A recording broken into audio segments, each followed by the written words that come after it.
Para su deleite y crecimiento espiritual, usted podrá disfrutar del desarrollo de las doctrinas fundamentales de las Sagradas Escrituras en la palabra autorizada del profesor Jorge Grieve.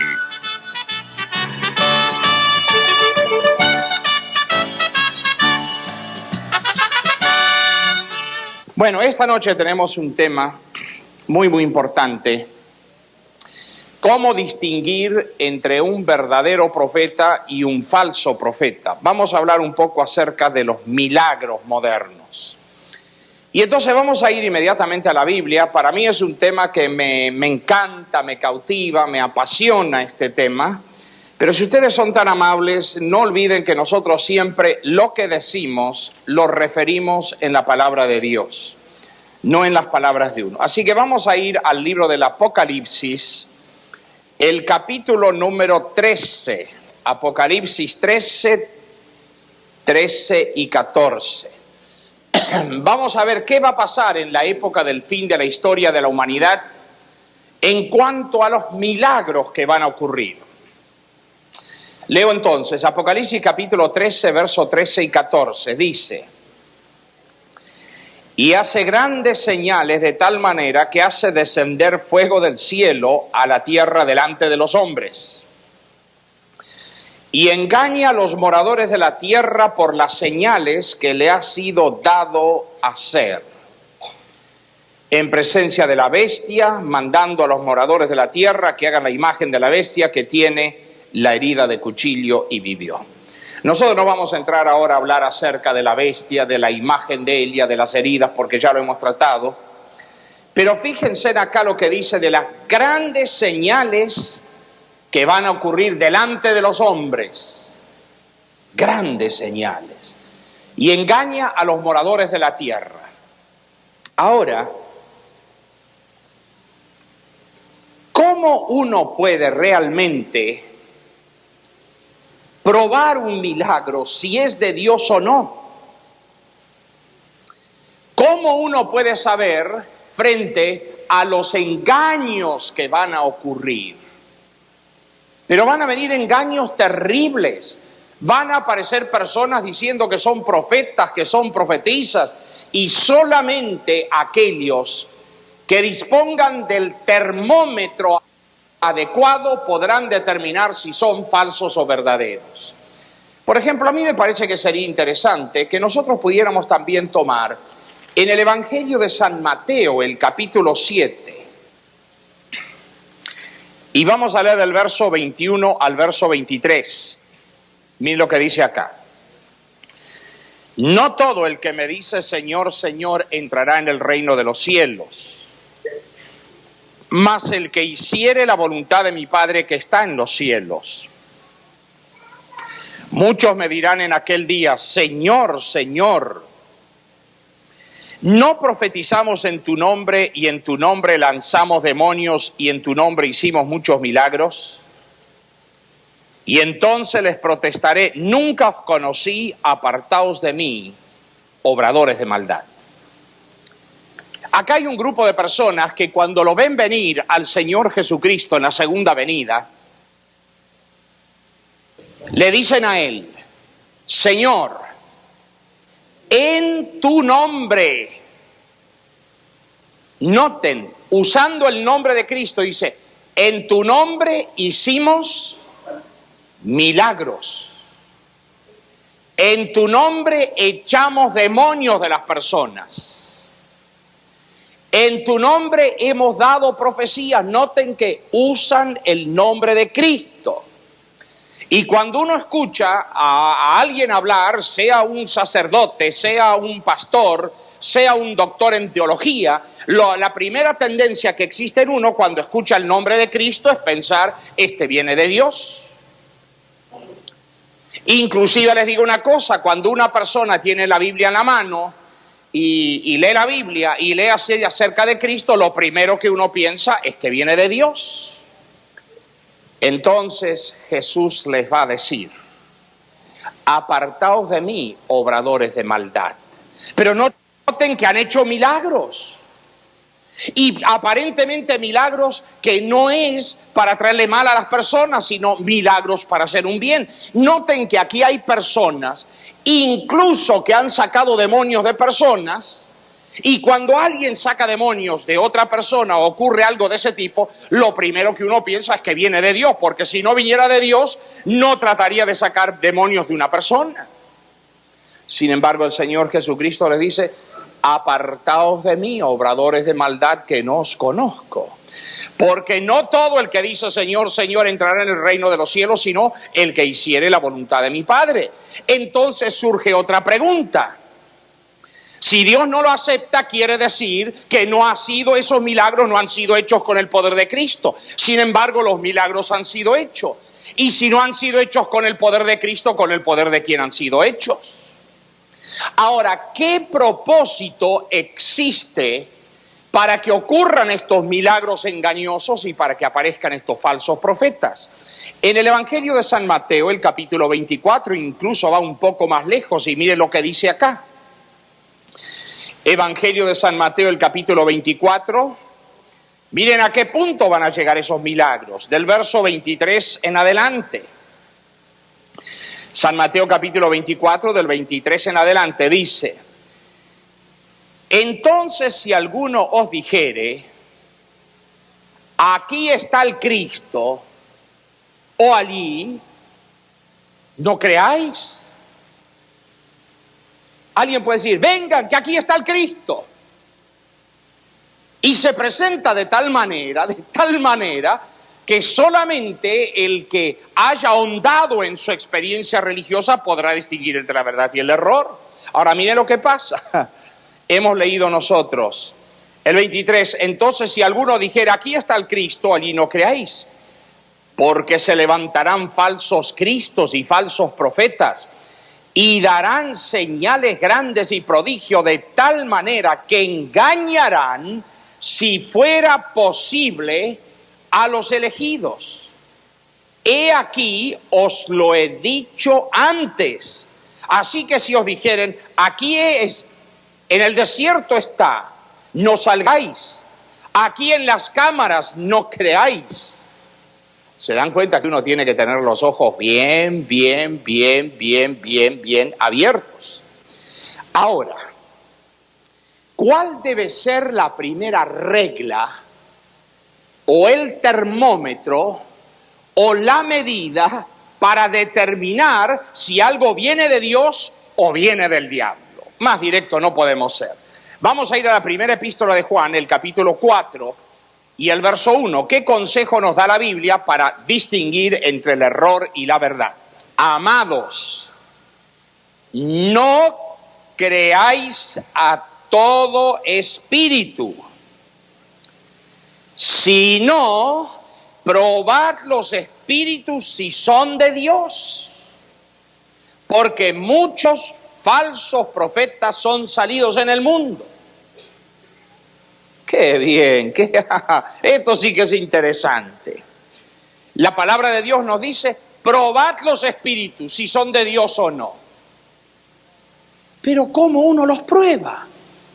¿Cómo uno logra distinguir entre el error y la verdad, entre un falso profeta y un verdadero? ¿Será que uno se dirige a la persona y uno le dice, dígame, señor, ¿usted es un falso profeta? ¿O es un verdadero profeta? ¿Será que hay algún termómetro que uno lo coloca debajo de la axila o que lo pone en la boca? Un termómetro de tipo espiritual que permite determinarlo. Acá dice que hay que probarlo, mis amigos, probarlo. Muy bien. Cuando el Señor Jesucristo se fue al cielo, Él dejó dentro de su iglesia dones. Y me gustaría que fuésemos nosotros a leer este versículo que es muy importante. Libro de los Efesios, el capítulo 4. Y ya vamos a entrar en el tema y van a ver qué interesante que se va a transformar. Libro de los Efesios, el capítulo 4. Del verso 10, vamos a leer al verso 13, del 10 al 13. Efesios 4, 10 al 13. Miren lo que dice. El que descendió, él mismo es el que también subió sobre todos los cielos para cumplir todas las cosas. Está hablando de Cristo, Jesús, descendió y subió. Y el 11 dice, y él mismo dio unos ciertamente apóstoles, y otros profetas, y otros evangelistas, y otros pastores y doctores. ¿Para qué? Ahora dice el verso que sigue, ¿para qué fueron dados estos dones? Para perfección de los santos, para la obra del ministerio, para edificación del cuerpo de Cristo, o sea, para la edificación de la iglesia. ¿Hasta cuándo existirán esos dones? Pero noten que increíble, cada versículo viene la pregunta, ¿para qué, hasta cuándo? Y ¡paf! La respuesta, probar los espíritus. Miren qué notable, el verso 13 dice, hasta que todos lleguemos a la unidad de la fe y del conocimiento del Hijo de Dios, a un varón perfecto a la medida de la edad de la plenitud de Cristo. Ahora ustedes se dan cuenta, miren, estos versículos, yo no sé si ustedes llegan a captar la importancia de estos versículos. Por esto, fíjense, miren, el Señor Jesucristo, dice la palabra de Dios, que Él vino a dar su vida por su iglesia, por su iglesia, por la iglesia verdadera del Señor Jesucristo. Acá no aparece el nombre en la Biblia, no le pone ningún nombre. Pero cuando el Señor Jesucristo vino y murió y dio su vida por su iglesia, Él que descendió, antes de subir, dejó dones en la iglesia. Esos dones fueron dejados para la edificación de la iglesia y para que lleguemos a una unidad en la fe, para que no haya allí discrepancias y para que uno no esté tirando para un lado y el otro para el lado, para la edificación del cuerpo de Cristo, hasta que lleguemos a la plenitud de Cristo, o sea, para el crecimiento espiritual del individuo. Ahora, miren qué interesante. ¿Cuáles fueron los dones que dejó el Señor Jesucristo? Mire, empieza diciendo que dejó apóstoles. Miren, ustedes síganme, apóstoles, profetas, evangelistas, pastores y doctores. Ahora, estos 5 dones que acabamos de leer, cuando leemos estos 5 dones, ¿qué es lo primero que ustedes piensan acerca de estos 5 dones que Jesucristo dejó en la iglesia? ¿Saben lo que yo pienso cuando leo esto?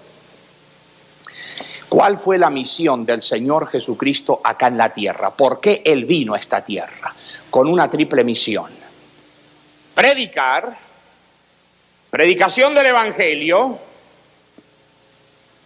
No solamente vino a predicar, Él vino también a educar, a levantar el nivel de la gente a un grado de educación, pero en la triple fase del ministerio de Cristo fue también sanar.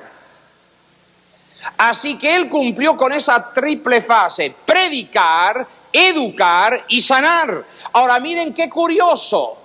Los 5 dones que el Señor Jesucristo dejó en su iglesia precisamente son para predicar a través de los pastores y de los evangelistas. Un servidor es un evangelista. Por muchos años ha sido un pastor de iglesia, pero actualmente, a pesar de que estamos conectados con el programa de televisión Ayer y Mañana, nuestra tarea dentro de esos dones espirituales que el Señor dejó en la iglesia, me corresponde la tarea de ser un evangelista, o sea que está predicando permanentemente la palabra de Dios.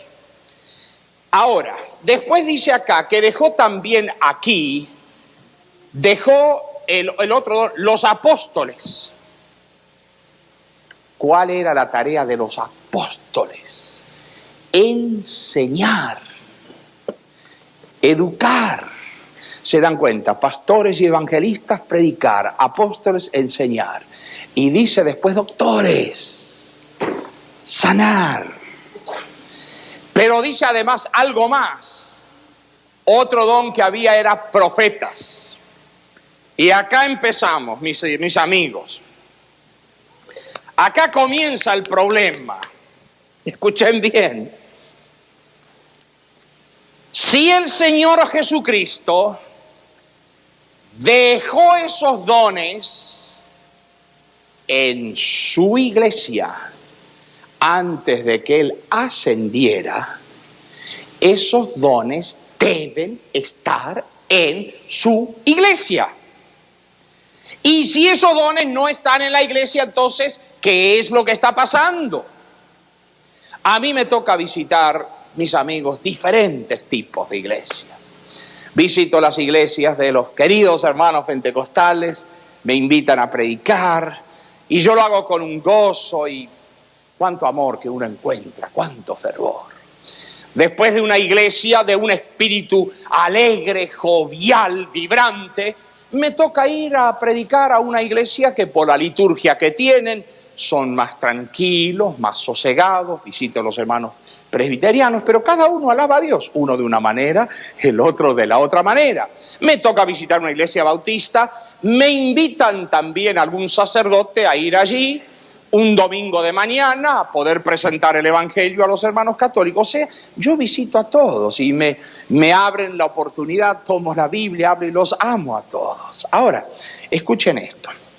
En muchos lugares donde me ha tocado ir, cuando hemos analizado este versículo, me dicen lo siguiente: bueno, entonces nosotros somos la iglesia verdadera. Y yo digo, ¿por qué? Porque tenemos los pastores que predican. Bueno, está bien. Ahora escuchen, yo les voy a decir algo. Yo no tengo nada en contra de los pastores, porque yo soy también un pastor. Pero en este país hay muchos que se ponen el nombre de pastor, mis amigos, que no tienen, mis amigos, tienen muy poca preparación, mis amigos. No han hecho los estudios teológicos, no han hecho los estudios universitarios, los estudios superiores. Sin embargo, yo les digo una cosa, nosotros nos hemos encontrado con personas que nosotros hemos ofrecido un curso bíblico a través de la televisión, y hay personas que han terminado el curso y nosotros le hemos mandado el diploma que terminaron el curso. Y algunos consideran que ese es el diploma que los acredita como pastor, y ya son pastores porque terminaron allí el curso, mis amigos. Bueno, pero no importa, yo sé que el pastor es un hombre llamado por Dios, pero les quiero decir que el hecho de que en este país donde hay tantas facilidades, donde cualquier persona que tiene una creencia renta una bodega y abre una iglesia y dice, se proclama el pastor y mis amigos siguen, bueno, está bien. Yo no estoy condenando nada, pero a lo que voy a decir, me dicen, tenemos nosotros pastores, tenemos evangelistas, tenemos doctores, tenemos maestros, tenemos profetas. Cuidado, amigo, le digo. Dígame, ¿qué es un profeta? Y ¿saben lo primero que me dice? El que predice el futuro. Entonces yo le digo, ¿los profetas son elegidos por Dios? Sí. Yo le digo, también los espiritistas predicen el futuro. Los medios, los clarividentes, sin embargo no son profetas. Mis amigos, en esta noche nosotros vamos a dedicar un poquito de tiempo para estudiar las características que realmente debe reunir un profeta. No solo las características espirituales, no solamente sus creencias, sino vamos a ver las condiciones físicas que los profetas bíblicos debían reunir física o anatómicamente cuando ellos estaban en visión. Así que si cualquier persona me aparece hoy día diciendo yo soy un profeta, pues me debe reunir las mismas condiciones que reunieron los profetas de la palabra de Dios, porque si no reúnen esas condiciones, mis amigos, es suficiente razón para decirle, ese no es un profeta de Dios. Entonces ahora vamos a ir a ver cuáles son esas condiciones que se deben reunir. Vamos a hacer una pregunta antes, quizás esta. Supongamos que apareciera acá una mujer y venga aquí adelante y tenga una toga blanca bien limpia, planchada, y aparece delante de nosotros y viene acá adelante con una mirada perdida y con un rostro que impresiona a todo el mundo, y entonces la mujer dice, yo soy una profetisa de Dios. ¿Cómo podemos saber si puede ser una profetisa o no? Bueno, quizás alguien diga, es falsa, sáquenla de acá. Y yo le digo, ¿por qué? Porque es una mujer.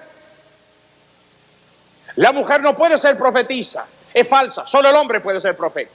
Vamos a ver qué dice la palabra de Dios, porque es bueno saberlo. Si la palabra de Dios no admite que una mujer puede ser profetisa, de acuerdo, pero si la palabra de Dios lo admite, pues tenemos que aceptarlo también. Vamos a tratar nosotros de leer, por lo menos de todos los versículos que tengo aquí, por lo menos uno, mis amigos. Vamos a ir al libro de los Hechos, libro de los Hechos, capítulo 21, versos 8 y 9. Muy bien, si están, leo. Y el otro día, partidos Pablo y los que con él estábamos, vinimos a Cesarea, y entrando en casa de Felipe el evangelista, el cual era uno de los 7, posamos con él. Y este tenía, ¿cuántas hijas tenía? 4. ¿Y qué pasaba con estas hijas? Profetizaban. Y podríamos seguir buscando versículos más, podríamos hablar de Hulda, podríamos hablar de Débora, podríamos hablar de otros casos de mujeres que aparecen en la Biblia que eran profetisas. Así que por el hecho de que sea un hombre o una mujer, no podemos decir que el tal puede o el otro no, porque la Biblia no hace exclusividad del don de profecía a mujeres o a hombres. Así que no olvidemos eso. Ahora miren,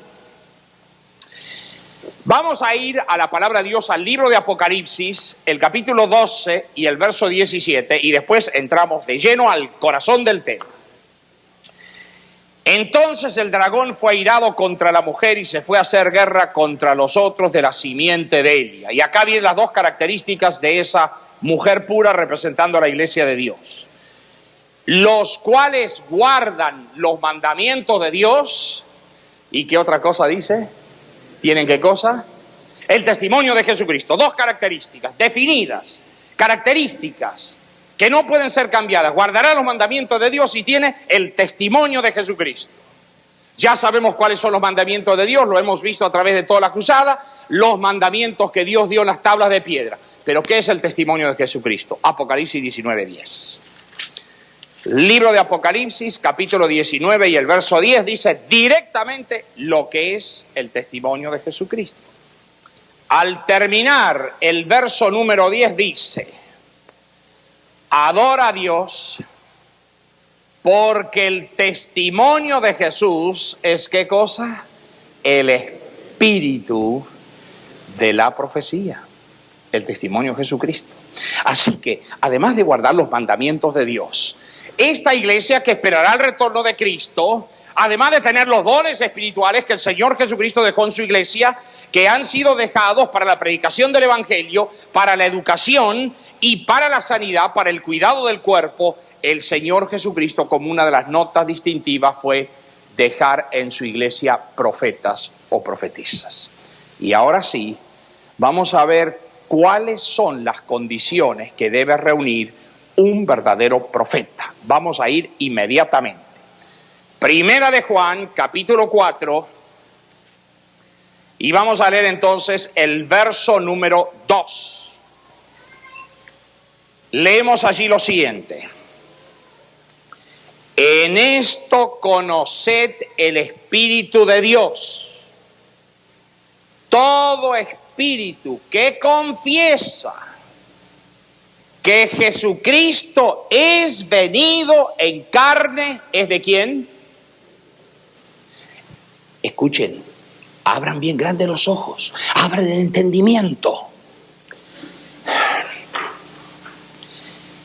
Hay muchas creencias en el mundo que cuando hablan de Jesús lo presentan a Él como el espíritu elevado, como el maestro, como el gran filósofo, como el fundador de las iglesias cristianas.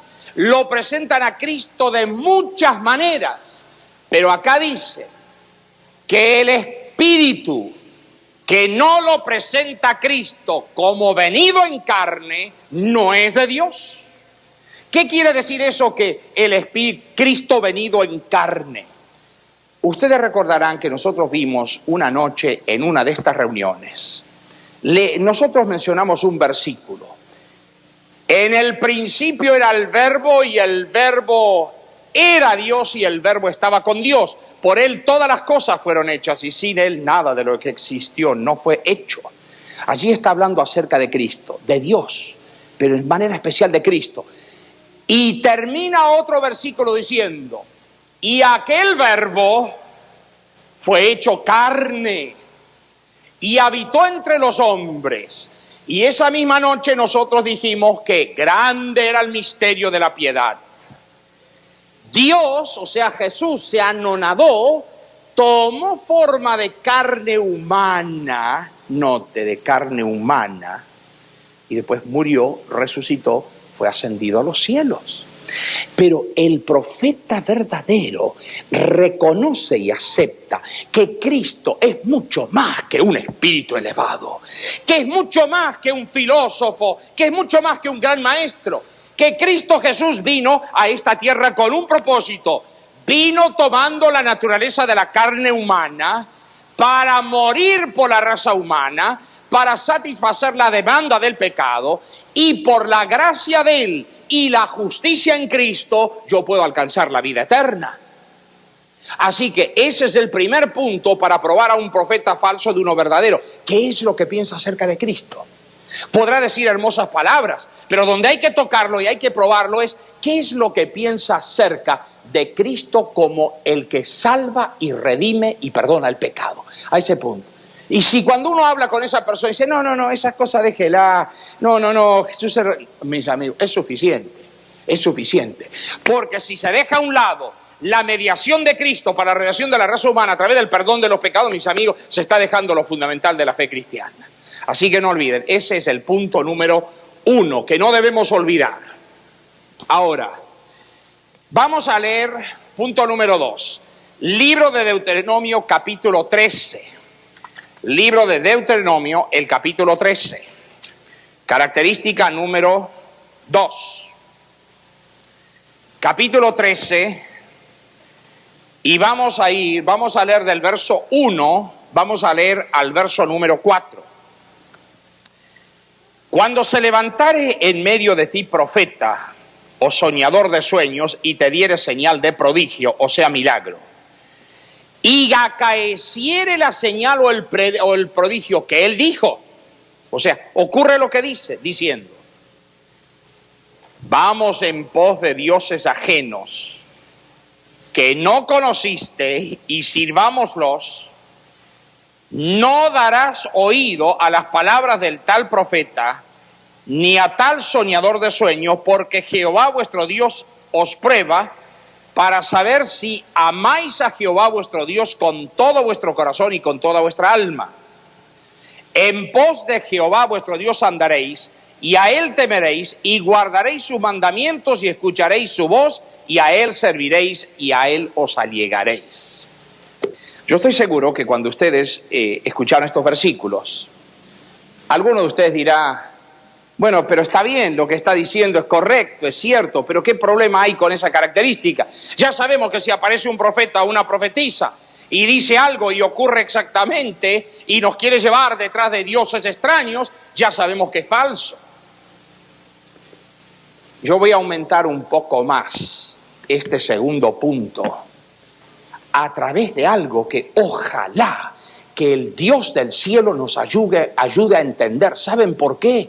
Porque ustedes corren el peligro como yo de ser engañados en este preciso punto que estamos tratando. Y vamos a ver 2 de Pedro capítulo 1 y el verso 21, otro versículo que ayuda a entender un poquito más este punto. 2 de Pedro, el capítulo 1 y el verso 21. Porque la profecía no fue en los tiempos pasados traída por voluntad humana, sino los santos hombres de Dios hablaron siendo inspirados ¿por qué? Por el Espíritu Santo. Ahora, escuchen esto. Si llegara a aparecer alguna persona hoy día delante de ustedes y viene y les dice, yo soy un profeta o una profetisa, y dice algo que va a ocurrir, o hace un prodigio, y ocurre, noten que ocurre. Pero si esa persona trata de inculcarnos cualquier tipo de enseñanza. Acá dice, y nos lleva detrás de los dioses extraños. Yo sé que cuando uno piensa dioses extraños, uno piensa en ídolos, en baales, en cosas raras, y uno dice, no, yo no voy a caer en esto. Pero eso es mucho más abarcante. Cuando esa persona que dijo que iba a ocurrir, o que ocurrió el prodigio, o que dio una profecía, y que ocurrió, y se aparta en lo más mínimo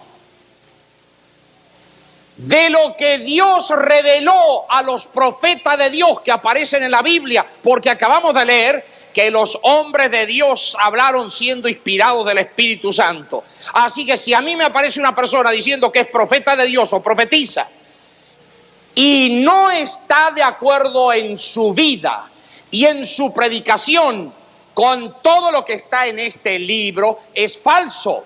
Porque Dios no va a revelar a través del Espíritu Santo a los profetas de Dios una cosa y le va a revelar a una persona nueva que aparece una cosa diferente. Porque ese es el Espíritu Santo el que trabaja. Así que si una persona trata de desviarnos de cualquier punto que aparece en la Biblia, tenemos que abrir bien grandes los ojos. Ahora yo les voy a decir, yo me he encontrado con personas que han pretendido ser profetas o profetizas, me he encontrado. Al llegar la época del fin parece que están proliferando más y apareciendo más.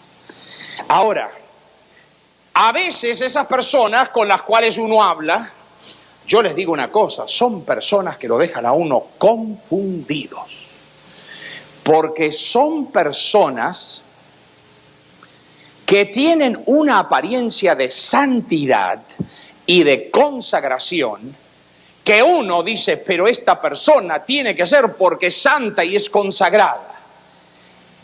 Pero si en la relación con esa persona uno descubre que se está desviando, y yo les digo una cosa, yo en este momento me acuerdo de una persona que tenía engañada a una cantidad de gente y decía cosas y ocurrían fenómenos, ocurrían milagros, ocurría esto y toda la gente estaba pero creída y decía de la Biblia que había que hacer esto, que había que hacer aquello, el otro. Nadie le podía sacar de la cabeza de que no era una profetisa, sino que no estaban haciendo esto.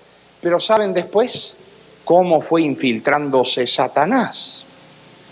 Fue con respecto a qué es la santidad, cómo se alcanza la santidad. Ustedes saben que la santidad es un proceso de toda la vida, pero ¿saben qué empezó a enseñar? Empezó a enseñar que para alcanzar la santidad uno tiene que pecar. Entonces después de pecar se puede llegar a la santidad. Y entonces esa profetisa cometió adulterio y llevó en otros tipos de pecado. ¿Por qué? Porque después del pecado es cuando uno puede buscar la santidad. Mis amigos, hay que tener cuidado, hay que tener cuidado. Yo no necesito ir a pecar para buscar la santidad. Yo tengo que buscarlo al Señor Jesús para que Él me ayude a no pecar, mis amigos. No es a través de cometer el pecado que uno va a Dios, sino es yendo a Jesús que uno deja de pecar, mis amigos, porque Él da la fuerza. Así que tenemos que tener los ojos bien abiertos. Tercera característica, libro de San Mateo, el capítulo 7, el verso 20. San Mateo capítulo 7 y verso 20, otra característica. ¿Qué dice allí? Así que por sus frutos los conoceréis. Cuando Dios hace algo, Él no lo hace, mis amigos, por un día, por unas horas, por una semana. Cuando Dios hace algo, Él siempre trata de lo que hace acerque a la persona, a Dios. Dios nunca le va a hacer un mal a la persona. Una vez en un país de Sudamérica, estaba en ese país y llegó un gran predicador y sanador a un estadio.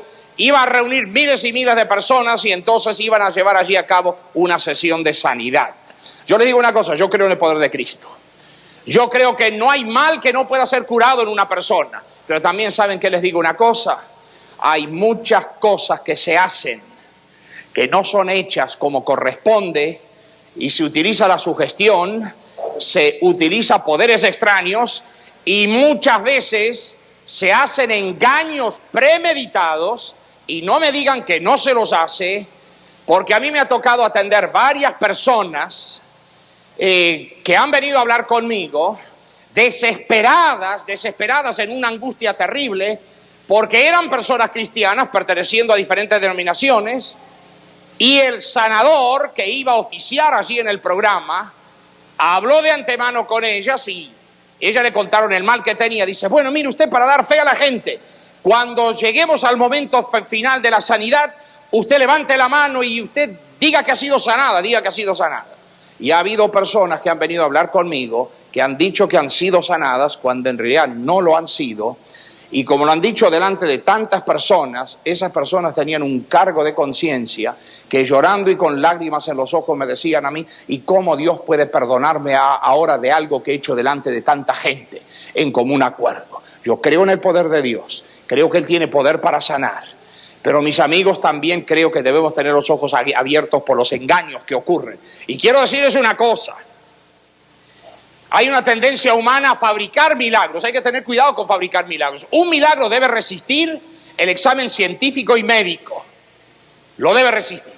Si no lo puede resistir, mis amigos, hay peligro allí, hay peligro de que no sea un milagro. O sea, debe ser suficientemente fuerte para admitirlo. Ahora, cuando estábamos entonces en ese estadio, porque fui a la reunión, miles y miles de personas, llegaban ambulancias, llegaban enfermos, y llegó el momento, el final, el epílogo, cuando allí la persona a cargo dijo, todos aquellos que tengan un mal físico, por favor vengan adelante, ustedes lo van a ver, miren aquí arriba, en los ojos espirituales van a verlo a Cristo, y ustedes piensen que van a ser sanados, ejercen fe y van a ser sanados. Dijo, hay alguien que tiene muletas aquí presente en esta noche, y yo iba precisamente caminando al lado de uno que tenía muletas, y él dijo, deje caer sus muletas, que el Señor lo ha sanado. Y mis amigos, yo casi miro una cosa, ¡paf! Se le cayó una muleta. Y sigue caminando más y se le cae la segunda muleta. Yo digo, este hombre ha sido sanado, es un milagro. Y seguía caminando, y seguía caminando, y seguía caminando. Y entonces llegó adelante y no necesitaba la muleta para caminar. Y entonces dijo, ¿quién ha sido sanado? ¿Quién ha dejado las muletas y ahora puede caminar sin el uso de ellas? Y este hombre levantó las dos manos. Y entonces yo, frente a eso, la curiosidad, le dije, dígame, usted no me haría un favor, ¿por qué no me da su nombre y dirección y el teléfono? Y me lo dio. Entonces, pasado unas 2 semanas, yo lo visité a él, sin conocerlo, llego a la dirección que él me dio a la casa, golpeo la puerta, y oigo una voz que parecía de ultratumba, y me dice, pase. Pero yo no quería pasar, si no realmente no me abría la puerta. Y entonces de vuelta me dice, pase. Entonces abro una puerta, y no había nadie ahí. Golpeo la otra puerta, pase. Entonces yo entraba a la otra puerta y parece que todas las habitaciones que tenía era una detrás de la otra. Y finalmente llegué al final de todo, donde estaba el hombre que había sido curado por el milagro, mis amigos.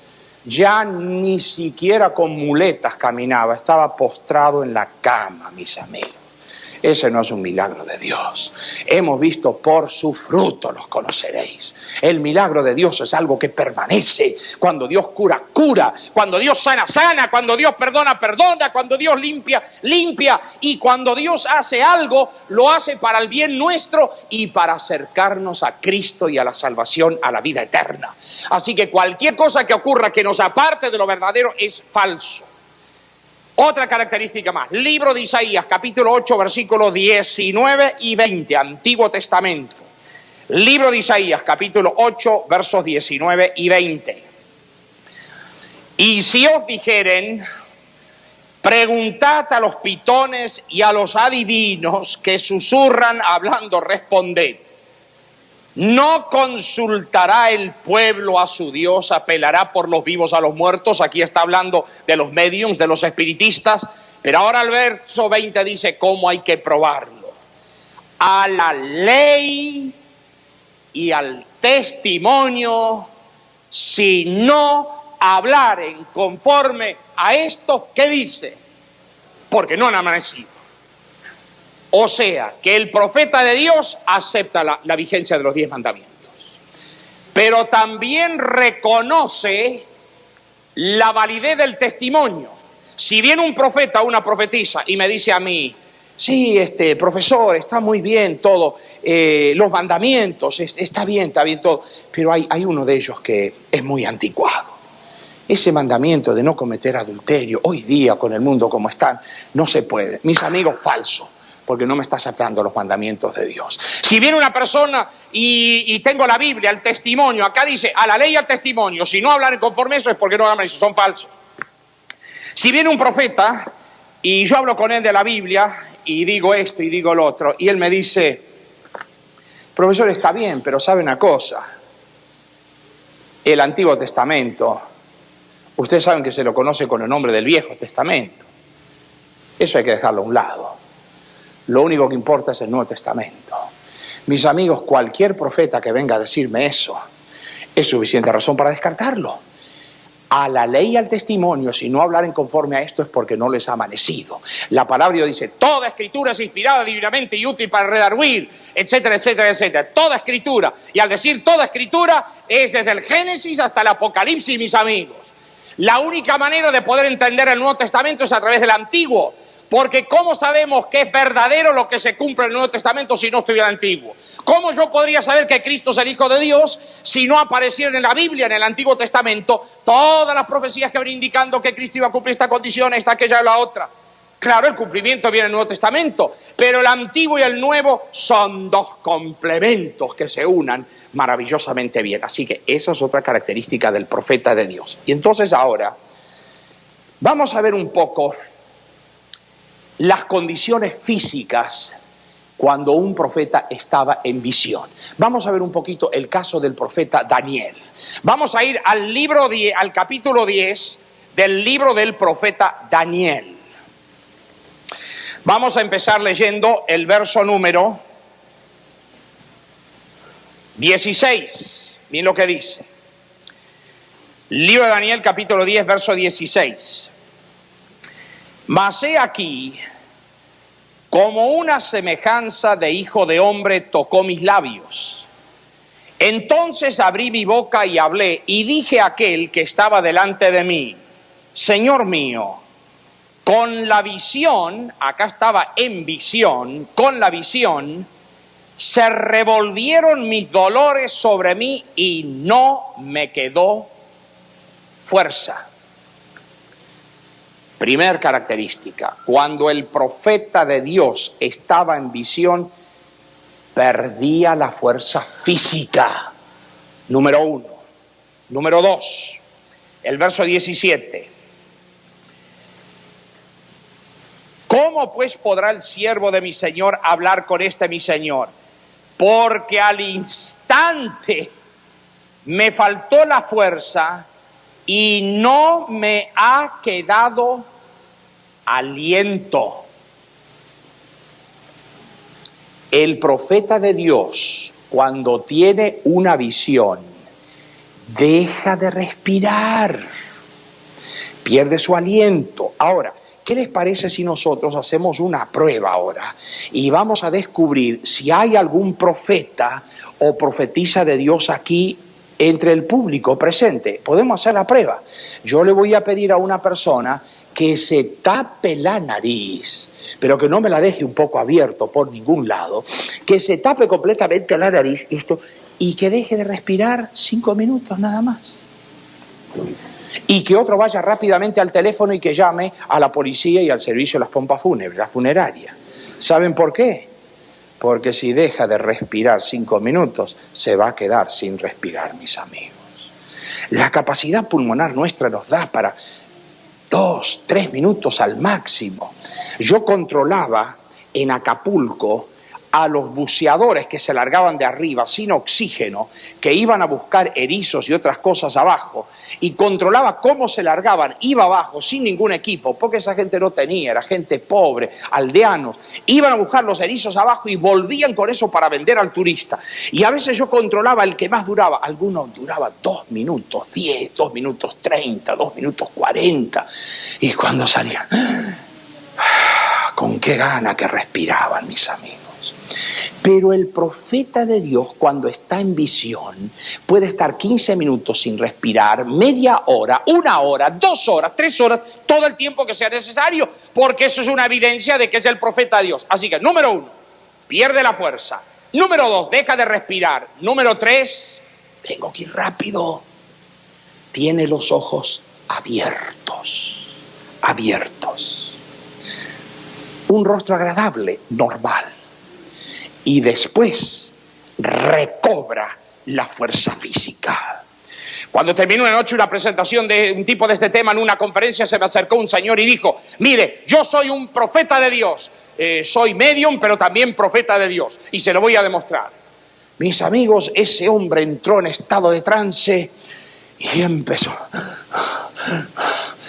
¡Ay, el rostro de él! Yo no sé cuántos demonios tenía allí junto, porque a veces me parecía que me iba a comer vivo, a veces esto, a veces el otro. Estábamos en un cuarto pequeño, yo decía: ¡ay, que termine pronto la visión, porque me va a sacar todo el oxígeno que hay acá dentro de esta habitación! Porque respiraba no solamente el aire de él para los pulmones, sino me sacaba todo el oxígeno ahí de la habitación, mis amigos. Termina la visión, termina el estado de trance en el cual estaban, y me dice: ¿vio que soy profeta de Dios? Y me dice: ¿qué fue lo que le dije? Me pregunta. Y yo le digo: ¿usted va a creer y aceptar lo que me dijo? Me dice: por supuesto. Bueno, mire, usted me lo está pidiendo, pero usted me lo va a creer. Claro que sí. ¿Sabe lo que me dijo? No me escuches porque soy un falso profeta. No pude haber dicho eso. Sí, usted lo dijo. No, pero sí, lo dijo eso. Usted es un falso profeta.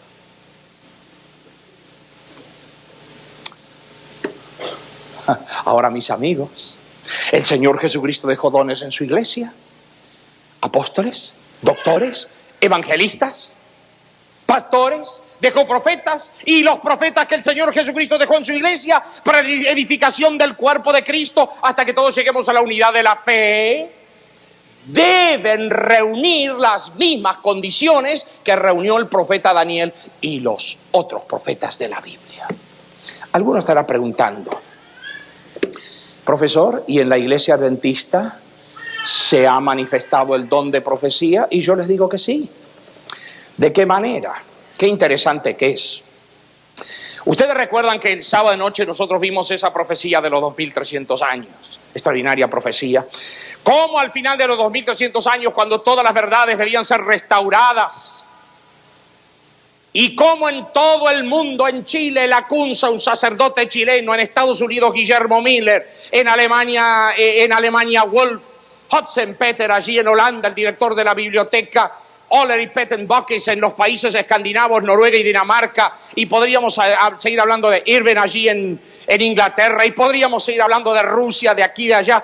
Cómo, de acuerdo a la profecía bíblica, surge en todo el mundo un movimiento restaurador de las verdades que habían sido pisoteadas y echadas a tierra por el anticristo. Alrededor de esa época, Dios llamó a una señorita, porque era una época donde todas esas verdades, noten, estaban surgiendo, y con toda esa gente que estaba predicando y estudiando la palabra de Dios, Dios le empezó a dar visiones proféticas a una niña, Ellen Harman. Esta niña, cuando tenía 9 años de edad, iba cierto día a la escuela y fue perseguida por otras niñitas. Le tiraron una piedra, le dieron en la frente y la pobre Ellen cayó desmayada. Se recuperó, trató de ir a su casa con la hermana Melissa que ella tenía, y volvió a caer. Finalmente la llevaron a la casa y estuvo por semanas y semanas entre la vida y la muerte. Tuvo que dejar de estudiar con su segundo a tercer grado de escuela primaria. No pudo estudiar más. A los 14 años aparecieron las primeras visiones en Ellen. Pero ella nunca le comentaba a nadie porque tenía una salud tan débil y era una persona que nunca quería decir nada porque no quería hacer nada para dar impresión de orgullo o darse importancia, sino que era una persona sumamente humilde y sumamente, era una persona entregada en los brazos de Jesús. A los 17 años tuvo su primera visión. Y qué curioso es que justo en 1844, cuando todo ese movimiento de las verdades restauradas van surgiendo, aparece ella. Ahora yo quiero decirle algo. Ellen Harmon, que después se casó con Jaime White, por eso el nombre de ella es Elena G. de White. Quiero decirles algo bien claro, ella no es la fundadora de la Iglesia Adventista. Si Ellen G. de White o cualquier persona fuera el fundador de la Iglesia Adventista, yo les digo una cosa, yo no la acepto, la Iglesia Adventista, ni estaría aquí. Ella fue una de tantos aquellos que surgieron restaurando con todas esas verdades. Ahora, mis amigos, las visiones que ella tuvo, pero fueron extraordinarias. Cientos y cientos y cientos de testigos oculares la podían examinar cuando estaba en visión. Ellen G. de White es una persona que ha sido reconocida dentro de Estados Unidos. Por ejemplo, yo tengo acá un párrafo de este libro que de paso es maravilloso, se llama Elena G. de White, Profeta del Destino, de un periodista, René Novelgen, que este periodista entrevistó también. Él habla mucho acerca de la obra de Nostradamus y compara a la señora White con Nostradamus y compara a la señora White con Jane Dixon, que todavía vive en Washington, D.C. y que es consultada por los presidentes de Estados Unidos y otras cosas. Y él hace ver directamente la diferencia entre todos ellos.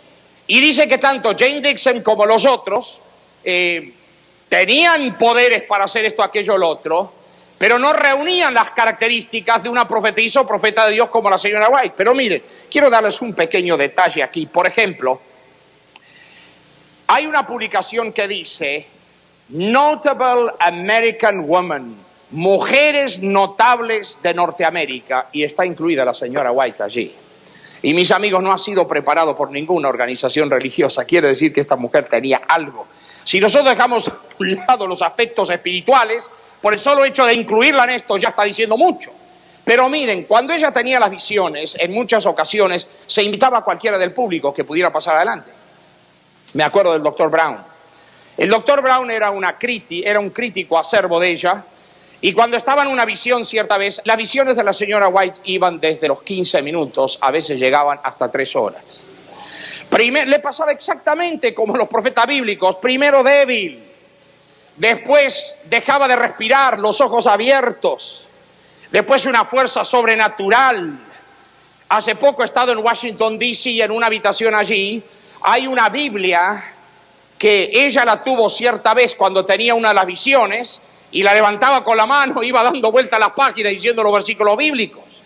Pero mis amigos, yo traté de levantar la Biblia con las 2 manos y apenas la podía sostener. Era grande, pesada, y ella con una sola mano, lo que no hubiera podido hacer en condición natural, lo sostenía alto y iba dando la vuelta a los versículos. El doctor Brown pasó adelante, le invitaron a que pudiera chequearla desde el punto de vista médico y se acercó, y lo primero que hizo fue taparle la nariz, le tapó la boca, y estuvo un buen rato, y empezó a transformarse completamente su rostro en una palidez cadavérica. Y entonces de pronto se empezó a retirar, se empezó a irse. Y las personas que estaban presentes, doctor Brown, no se vaya. ¿Qué fue lo que ha pasado aquí? Díganos qué es lo que usted opina ahora. Dice, es increíble. Esto no lo entiendo. Dice, doctor Brown, ¿pero qué es lo que pasa? Explíquese, dígale, quería ir si no lo dejaban ir. Explíquese. Dice, no respira, no respira. En ciertas ocasiones le traían, cuando ella estaba en visión, algunos espejos y lo ponían delante a ver si lo empañaba. Mis amigos, la señora White se ha anticipado a la ciencia de una manera increíble. Por ejemplo, en el pequeño prólogo de este librito, algunas de las cosas que ella ha dicho, una persona con 2º grado, mis amigos. Por ejemplo, habló acerca de las grasas de origen animal, el peligro del azúcar, cómo produce las enfermedades del corazón. Mis amigos, ¿qué es lo que hoy día se ha descubierto? Habla entonces acerca de la contaminación del aire, del agua y del suelo, a las condiciones que se iba a llegar. Hoy día, ¿qué dicen los ecólogos? Habla del tabaco diciendo que era un veneno, cuando en la época de ella se recetaba fumar. ¿Por qué? Porque decía que mataba los microbios y los virus del pulmón. Mis amigos, el alcohol dice que ella decía que producía daños irreparables en la muerte de las células del cerebro. Hoy día que se ha descubierto que es exactamente así. Otra de las cosas que ella llegó a decir, por ejemplo, Dice que las drogas que toma una mujer afectan directamente al feto que está en ella. Y hoy día se lo ha descubierto exactamente eso también. Después, mis amigos, por ejemplo, hablando acerca del cáncer, en la época de ella dijo, el cáncer es producido por cierto tipo de virus. Y por muchos años nunca se llegó a comprobarlo. Hoy día se lo ha comprobado, mis amigos. Otra cosa que ella dice, el sistema nervioso, cómo trabaja la mente a través de óndulas. Habla acerca de los rayos X. Y mis amigos, yo podría seguir hablando y hablando y hablando y hablando y hablando, pero no dispongo del tiempo. Ella escribió 72 libros. Libros de todo tipo, libros de nutrición, libros de salud, libros para los jóvenes, cómo educar a los niños en el hogar. Escribió libros acerca de las escenas escatológicas. En visión ella vio todo el proceso de cómo se originó el mal allí en el cielo, la lucha entre Satanás y entre Dios. Entonces ella vio proyectándose al futuro cómo esa lucha iba a pasar acá en la tierra. Yo les digo una cosa, mis amigos, y quiero hacer una confesión pública en esta noche. Algunas personas me vienen a mí y me dicen, profesor, ¿de dónde usted saca el contenido de los temas? Bueno, en primer lugar lo saco de la Biblia. Porque la Biblia por sí solo, de acuerdo a la señora White, es suficiente para mostrar al hombre el camino a la vida eterna. Pero mis amigos, después de la Biblia, yo tengo que reconocer públicamente que gran parte de mis mensajes, la estructura, lo obtengo de la lectura de los libros del Espíritu de Profecía de Ellen G. de White. Mis amigos, es un contenido extraordinario. Nos muestra tal cual como somos, y a algunos no les gusta, porque pone el dedo en la llaga y no les gusta a algunos, pero mis amigos, yo les digo una cosa, a través de todos los libros que yo he leído de ella, a mí me han acercado a Dios. Y aquello que me acerca a Dios, yo no lo voy a desechar, yo lo voy a leer. Pero ella en ningún lugar reemplaza lo que dice la palabra de Dios, mis amigos. No lo reemplaza. Así que yo en esta noche, llegó el momento de terminar. Vamos a tener una palabra de oración y dar gracias a Dios por la presencia de Él y las bendiciones que Él nos ha dado. Cariñoso y buen Padre que moras en el cielo, queremos en esta noche darte gracias por tu amor, por tu misericordia, por las bendiciones que tú nos das, aunque nosotros no las merecemos. Te quiero rogar que tú bendigas a cada uno de los presentes en las necesidades que tengan. El que necesita salud, que tú te acerques a él como el médico de los médicos. El que está queriendo crecer en ti, que le falta la fe, pues haz que pueda tener una nueva experiencia espiritual contigo. Y si hay alguien que en este momento tiene una carga en su alma, que está sufriendo, pues acércate a él y suavízale las heridas de su corazón. Tampoco queremos olvidarnos de aquellos que no están con nosotros, de la juventud del mundo, de los que están allí en un camino perdido y equivocado, de los que están pasando por la angustia de un hospital con alguna enfermedad, de aquellos que han experimentado la pérdida de algún ser querido. Señor, trae consuelo, paz, esperanza y bendición a todos aquellos que sufren. Y ahora queremos pedirnos al retirarnos de este lugar, que la paz tuya y la presencia de tu Santo Espíritu nos acompañen donde nosotros vayamos. Que tus ángeles estén a nuestro lado cuidándonos, y haz que día a día, al examinar tu santo libro, que podamos ir nosotros creciendo en Cristo Jesús. Porque lo que más importa es conocerlo a Cristo. Tener una relación estrecha con Él, una relación íntima con Él, sentirlo a nuestro lado cuando nos arrodillamos, oír el susurro de sus consejos a nuestro oído, ayudándonos en todos los aspectos de nuestra vida. Gracias por Jesús hoy, gracias por Jesús mañana, gracias por Jesús por toda la vida, por todos los siglos de la eternidad. La gloria y la honra sea para nuestro Señor Jesucristo, en quien te lo pedimos y damos las gracias. Amén.